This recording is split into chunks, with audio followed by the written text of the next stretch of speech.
और अगर इस वीडियो पर अच्छा रिस्पॉन्स आता है तो मैं इसका अगला पार्ट जरूर लेकर आऊंगा। तो कहानी की शुरुआत होती है आज से लगभग 12 साल पहले की सीन से, जहाँ हमें दिखाया जाता है कि एक अंधेरी रात में एक बहुत बड़ा सा एक फॉक्स के जैसा दिखने वाला क्रीचर एक गाँव के अंदर घुस जाता है। इस फॉक्स की बहुत लंबी लंबी 9 टेल्स होती है, जो की इतना ज्यादा स्ट्रॉन्ग होता है जिससे की वो एक पूरा का पूरा पहाड़ तक गिरा सकता है। उस गाँव के निंजास उस पर हमला करते हैं। सभी लोग बहुत सारे जान गंवा देते हैं इसमें, और बहुत सारे बुरे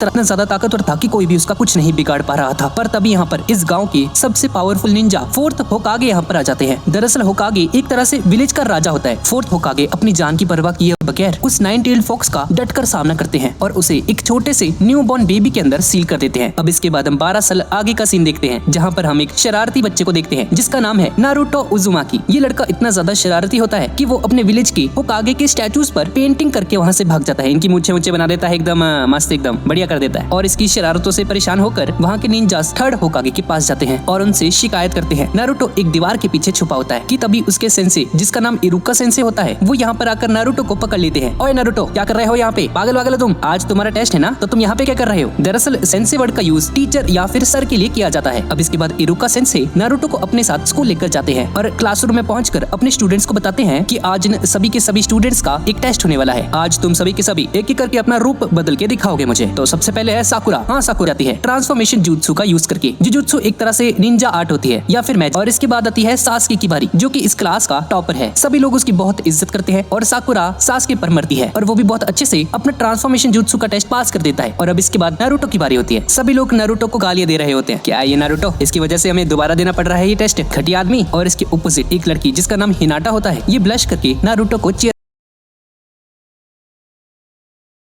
बोल रहा है। भाई कुड़ियों की आवाज नहीं निकाली जाती यार। पर नारुतो हिनाटा को भाव नहीं देता, क्योंकि सच्चा प्यार करती है ना भाई, तभी तो देते नहीं भाव। अब इसके बाद नारुतो अपना ट्रांसफॉर्मेशन जुत्सु यूज करता है और एक बहुत ज्यादा सेक्सी न्यूड लड़की में ट्रांसफॉर्म हो जाता है। क्या देख रहा हूँ ये देखकर इरुका सेंसे को बहुत ज्यादा गुस्सा आ जाता है। अबे ओ, ये क्या कर रहा है? ठीक से कर ले। आज के बाद अगर तूने ऐसा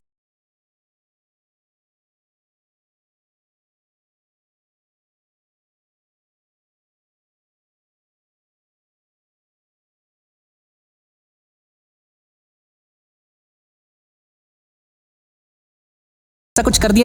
अब नूडल्स खाते वक्त इरुका सेंसे नारुतो से पूछते हैं, हाँ तो नारुतो, तुमने उन पर पेंटिंग्स क्यों ड्रॉ करी थी? तुम ऐसा क्यों करते हो? क्या तुम्हें नहीं पता कि होकागे कौन होते हैं? नारुतो बोलता है, अरे हाँ सेंसे, मुझे पता है कि वो कौन थे। और इवन फोर्थ होकागे ने तो हमारे विलेज को 9 टेल फॉक्स से भी बचाया था, लेकिन मैं उन सबसे भी ज्यादा ताकतवर और स्ट्रॉन्ग बन के दिखाऊंगा। मैं बनूंगा 5th होकागे। और नारुतो इरुका सेंसे से उनका हेड बैंड मांगता है एक बार पहनने के लिए, क्यों लगता हूँ प्लीज। पर इरुका सेंसे उसे बोलते हैं नहीं नारुतो, ये सिर्फ उसी को मिलता है जो कि स्कूल से सक्सेसफुली ग्रेजुएट हो जाते हैं। चलो देखते हैं, कल तुम्हारा टेस्ट है, अगर तुम उसमें पास हो गए तो मैं तुम्हें दे दूंगा। अब इसके अगले दिन हमें ग्रेजुएशन एग्जाम का फाइनल एग्जाम दिखाया जाता है। इरुका सेंसे उन सभी का एग्जाम लेते हैं और इस एग्जाम को पास करने के लिए इन्हें शैडो क्लोन जुत्सु का टेस्ट देना होगा। नारुतो ये सुनकर घबरा जाता है, क्योंकि सिर्फ ये ही एक जुत्सु था जो उसे नहीं आता था कभी भी। जुजुत्सु एक तरह की पर्टिकुलर टेक्निक होती है जिनको एग्जीक्यूट करके निंजास बहुत सारी नेचुरल चीजें कर सकते हैं, बहुत खतरनाक से अटैक कर सकते हैं। और आगे के पार्ट में आपको इसके बारे में बहुत कुछ पता चलने वाला है। भाई बड़े खतरनाक अटैक्स होते हैं। गारा वाली फाइट आएगी भाई अभी तो, बस सपोर्ट करना भाई, लाइक वाइक कर दो यार वीडियो को। इस पे अच्छे व्यूज आएंगे तो इसका अगला पार्ट जरूर लेकर आऊंगा। इसी को कंटिन्यू करते हैं। अब सभी बच्चे अपना एक शैडो क्लोन बनाकर पास हो जाते हैं और अब बारी आती है नारुतो की। नारुतो अपने चक्रा पर फोकस करके अपना एक शैडो क्लोन बना तो लेता है, पर वो क्लोन बहुत ही अजीब, एकदम मरियल सा होता है, एकदम बेजान सा। ये देखकर इरुका सेंसे बहुत ज्यादा हैरान हो जाते हैं और सोचते हैं क्या करूं मैं इस लड़की का, अब इसे कैसे पास करूं। पर मिजुकी सेंसे इरुका सेंसे से बोलते हैं, अरे रहने दो यार, इसे पास कर दो। नारुतो ये सुनकर बहुत खुश हो जाता है, लेकिन तभी इरुका सेंसे बोलते हैं कि वो उसे पास नहीं कर सकते। एक निंजा एक असली निंजा होता है, पर नारुतो में ऐसी कोई भी काबिलियत नहीं है। ये सुनकर नारुतो को गुस्सा आ जाता है। और इसके बाद हम देखते हैं कि इस बैच के सभी स्टूडेंट्स पास हो चुके हैं सिवाय नारुतो के। नारुतो एक झूले पर बैठकर उन सभी को देख रहा होता है और बहुत ज्यादा उदास होता है। और तभी कुछ बच्चे नारुतो को ताना मारने लगते हैं और उसे 9 टेल्ड फॉक्स करके पुकारने लगते हैं। नारुतो को बहुत ज्यादा बुरा लग रहा होता है, पर तभी मिजुकी सेंसे यहाँ पर आ जाते हैं। मिजुकी सेंसे नारुतो को समझाते हैं और उसे पास होने के लिए एक दूसरा रास्ता ढूंढने के लिए बोलते हैं। और इस तरफ हम इरुका सेंसे को देखते हैं, जो कि सोच रहे थे कि थर्ड होकागे ठीक ही कहते थे कि नारुतो भी उसकी तरह ही अनाथ है। दरअसल इस बंदे की पेरेंट्स को भी उस नाइन टेल्ड फॉक्स ने इसकी आंखों के सामने मार दिया था और उन्हें रोकने के लिए कुछ नहीं कर पाया। और तभी अचानक से मिजुकी सेंसे यहाँ पर आ जाते हैं और इरुका सेंसे को बोलते हैं कि नारुतो स्क्रोल ऑफ सीलिंग को चुरा कर कहीं भाग गया है। ये सुनकर इरुका सेंसे बहुत ज्यादा हैरान हो जाते हैं और इस तरफ ये नारुतो जंगल के बीचों बीच बैठकर उस स्क्रोल को पढ़ने की कोशिश करता है। दरअसल ये यहाँ पर कुछ स्पेल्स वगैरह सीखने के लिए आया था ताकि ये उस मल्टी शैडो क्लोन jutsu को यूज कर पाए और इरुका सेंसे इसे पास कर दे एग्जाम में और ये भी ग्रेजुएट हो जाए बाकी सभी स्टूडेंट्स की तरह। पर नारुतो को कुछ भी समझ में नहीं आ रहा होता और इस तरफ थर्ड होकागे सभी के सभी निंजास को नारुतो को ढूंढने का ऑर्डर दे देते हैं और कुछ टाइम बाद इरुका सेंसे नारुतो को ढूंढ लेते हैं जंगल के बीचों बीच बैठा हुआ और उसे बोलते हैं, ओए नारुतो यहाँ पर क्या कर रहे हो और तुमने इस स्क्रोल ऑफ सीलिंग को क्यों चुराया? नारुतो बोलता है कि इसको चुराने के लिए उसे मिजुकी सेंसे ने बोला था। इरुका ये सुनकर हैरान रह जाता है और तभी कोई दूर से नारुतो पर शूरिकेन फेंक के हमला करता है जो कि एक तरह के निंजा ब्लेड्स होते हैं। इरुका सेंसे उसी वक्त नारुतो को बचाने के लिए उठते हैं। उन दोनों को पता चलता है कि शूरिकेन फेंकने वाला कोई और नहीं बल्कि मिजुकी सेंसे ही होते हैं और इरुका सेंसे समझ जाते हैं कि इस स्क्रोल ऑफ सीलिंग को चुराने के लिए इस मिजुकी ने नारुतो का यूज किया है। इरुका नारुतो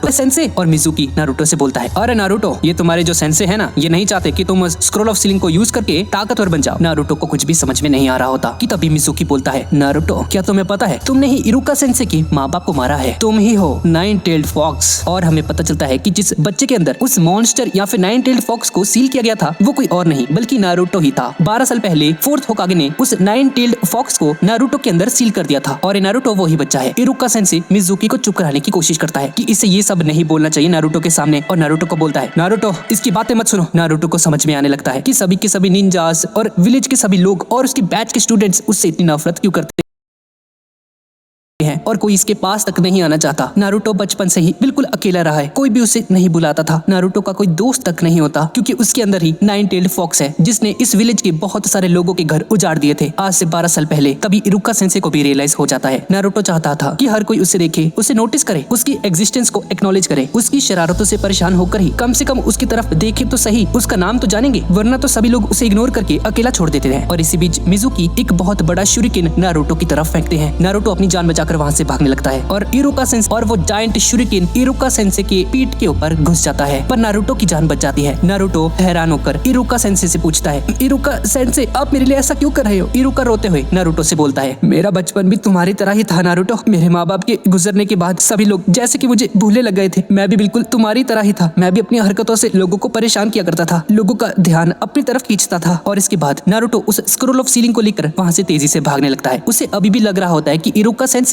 उसके नाइन टेल्ड फॉक्स होने की वजह से उससे नफरत करते हैं। और इस तरफ हम थर्ड होकागे को देखते हैं जो कि अपनी मैजिक बॉल की हेल्प से ये सब कुछ देख रहे होते हैं। इरुका सेंसे उस शूरिकेन को अपनी पीठ से बाहर निकालकर मिजुकी की तरफ फेंक देते हैं और बहुत तेजी से नारुतो की तरफ भागने लगते हैं। इरुका सेंसे जब भागते भागते नारुतो के पास पहुंचते हैं तो वो बोलते हैं कि ये मिजुकी झूठ बोल रहा है और दूर जाकर गिरते हैं। इरुका नारुतो से, इसका मतलब है कि ये दरअसल इरुका सेंसे ही था जिसने नारुतो की फॉर्म ले रखी थी। इरुका सेंसे दरअसल मिजुकी था जिसने नारुतो को चकमा देकर स्क्रोल को हासिल करने के लिए इरुका सेंसे का रूप लिया था। और दूसरी तरफ इरुका सेंसे मिजुकी से एक कदम आगे थे, वो पहले ही नारुतो का रूप धारण करके मिजुकी को चकमा देने की कोशिश करने लगा था। ये देखकर मिजुकी को बहुत ज्यादा गुस्सा आता है। मिजुकी इरुका को बोलता है, इस नाइन टेल्ड फॉक्स ने तुम्हारे माँ बाप को मारा था, क्या तुम भूल गए हो? इरुका सेंसे बोलता है, हाँ नाइन टेल्ड फॉक्स ने मेरे माँ बाप को मारा था, लेकिन ये सिर्फ नाइन टेल्ड फॉक्स ने किया था, नारुतो ने नहीं। इसमें नारुतो की कोई गलती नहीं है। नारुतो एक बहुत ही अच्छा, मासूम और बहुत ही ज्यादा दयालु बच्चा है। नारुतो ये सब चुपके से पेड़ के पीछे जाकर सुन रहा होता है और उसकी आंखों से आंसू बहने लगते हैं। इरुका सेंसे बहुत ज्यादा रोता है और मिजुकी अपना जायंट शूरिकेन इरुका सेंसे को मारने ही वाला होता है कि तभी नारुतो बाहर आकर मिजुकी सेंसे को एक जोरदार किक मारता है और बोलता है, अगर तुमने इरुका सेंसे को हाथ भी लगाया तो मैं तुम्हें खत्म कर दूंगा। मिजुकी को बहुत ज्यादा गुस्सा आ जाता है और बोलता है, अच्छा बच्चे मुझे हाथ तो लगाकर दिखा तू। और तभी नारुतो अपने मल्टी शैडो क्लोन jutsu का यूज करता है और अपने 1000 से भी ज्यादा क्लोन्स बना देता है। ये देखकर मिजुकी सेंसे हक्का बक्का रह जाता है और सोचता है, भाई साहब आखिर इसने इतने सारे क्लोन्स कैसे बना लिए? ये तो एक बहुत ही ज्यादा एडवांस्ड jutsu है। दरअसल नारुतो ने 5 मिनट के अंदर अंदर ही उस स्क्रोल को पढ़कर वो jutsu सीख लिया था। इरुका सेंसे भी ये सब देखते हैं और बहुत ज्यादा हैरान हो जाते हैं और वो सभी के सभी क्लोन्स गुस्से में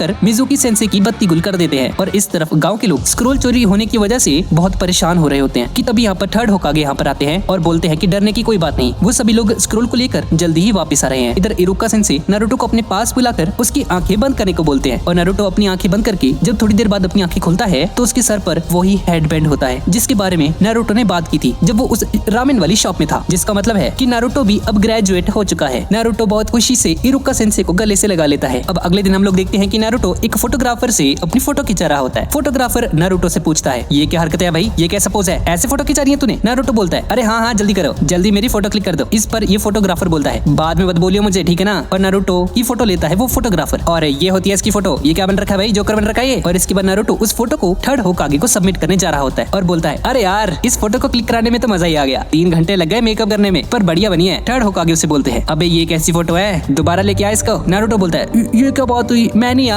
खिंचा रहा दोबारा। और ऐसा बोलकर एक न्यूड लड़की में ट्रांसफॉर्म हो जाता है। फिर से हो गया भाई इसका फेवरेट जुत्सु है ये। और ट्रांसफॉर्म होकर बहुत क्यूट आवाज में थर्ड होकागे को बोलता है, प्लीज होकागे जी ऐसा मत कीजिए। ये देखकर होकागे की नाक से खून निकलने लग जाता है और बेहोश होकर जमीन पर गिर जाते हैं। अब इसके बाद वो वापस उठकर अपनी चेयर के ऊपर बैठ जाते हैं और नारुतो को बोलते हैं, ये क्या हरकत है भाई, ये बहुत गंदी चाल है तुम्हारी, ऐसा दोबारा मत करियो, समझ गया ना तू? अब इसके अगले दिन नारुतो खुश होकर उठता है और बोलता है, अरे वाह आज का दिन तो बहुत खास है। और इसके बाद ये सुबह के नाश्ते के लिए बैठ जाता है, तैयार होता है और उसकी नजर उस हेडबैंड पर भी जाती है जो कि इसको कल ही मिला था। अब इसके बाद हम देखते हैं कि नारुतो रास्ते के ऊपर चल रहा होता है और साथ ही साथ अपने हेडबैंड के ऊपर इशारा करके बोलता है, तो आज से मैं एक निंजा भी हूँ। अब इसके बाद हम साकुरा को भी देखते हैं जो कि तैयार हो रही होती है। फिर उसकी मॉम बोलती है, साकुरा तुम लेट हो जाओगी, जल्दी जाओ बेटा। जिसमें वो जवाब देती है, हाँ मॉम जा रही हूँ बस। और उसके अंदर की दूसरी साकुरा भी बोलती है, आप कब तक मुझे बच्ची समझेंगी, मैं एक निंजा बनने वाली हूँ। और रास्ते में इसकी मुलाकात इनो नाम की एक लड़की से होती है और एक दूसरे को एटीट्यूड दिखाकर यहाँ से जा रहे होते हैं। इनो साकुरा से बोलती है, अरे मुझे तो यकीन ही नहीं हो रहा कि तुम भी ग्रेजुएट हो गई। जिस पर साकुरा बोलती है, अरे जाना तुझे क्या पता मेरे बारे में। और दोनों एक दूसरे के साथ रेस लगाने लग जाती है और एक दूसरे से आगे बढ़ने की कोशिश करते हैं। और तभी हम नारुतो को देखते हैं जो कि किसी को सोचकर हंस रहा होता है मन ही मन में, क्या हो गया भाई नारुतो को। तभी एक लड़का यहाँ पर आ जाता है और बोलता है, अरे नारुतो तुम यहाँ पर क्या कर रहे हो, यहाँ पर सिर्फ ग्रेजुएट लोग ही आते हैं भाई। नारुतो अपने हेडबैंड की तरफ इशारा करते हुए बोलता है, अच्छा तो तुमने शायद ये हेडबैंड नहीं देखा, अब से मैं भी एक निंजा बन गया हूँ। ये सुनकर ये लड़का एक अजीब सा लुक देता है और नारुतो को दिखता है, लेकिन हिनाटा पीछे बैठी होती है और अपने मन में सोच रही होती है, नारुतो मुझे बहुत खुशी है कि तुम ग्रेजुएट हो गए। और तभी साकुरा और इनो भागकर यहाँ पर आते हैं और एक दूसरे को देख रहे होते हैं। टीरी लग रही है भाई ये इनो तो, क्या है तुझे, मेरी सीट पर बैठ गई आकर। पर नारुतो ने देखकर शर्म से लाल हो जाता है। फिर साकुरा नारुतो की तरफ भागते हुए आती है। नारुतो उसे खड़ा होकर हेलो बोलता है पर वो उसे धक्का देकर आगे चली जाती है और सासुके से बोलती है, हेलो सासुके क्या मैं तुम्हारे पास बैठ सकती हूँ? लेकिन तभी इनो आकर बोलती है, इसके साथ सिर्फ मैं बैठूंगी, समझी तुम? और ये दोनों फिर से